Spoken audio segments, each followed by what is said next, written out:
Assalamualaikum warahmatullahi wabarakatuh. Salam sejahtera untuk kita semua. Rekan-rekan mahasiswa peserta tutorial online Sistem Hukum Indonesia dimanapun Anda berada. Semoga Anda selalu dalam keadaan sehat walafiat dan bisa mengikuti sesi ke-8 kegiatan tutorial online pada minggu ini.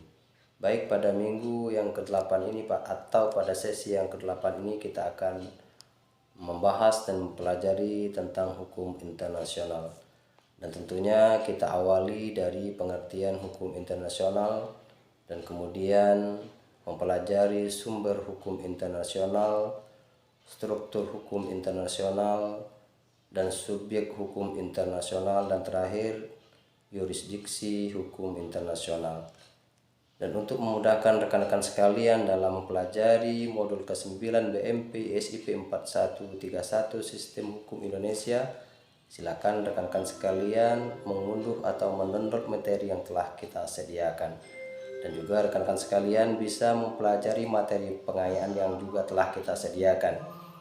Untuk itu tetap semangat dan ingat bahwasanya aktif dan mengerjakan tugas serta menjawab tes formatif dan sumatif akan memberikan kontribusi pada penilaian akhir tugas Anda. Tetap semangat, selalu aktif, dan sukses selalu. Wassalamualaikum warahmatullahi wabarakatuh.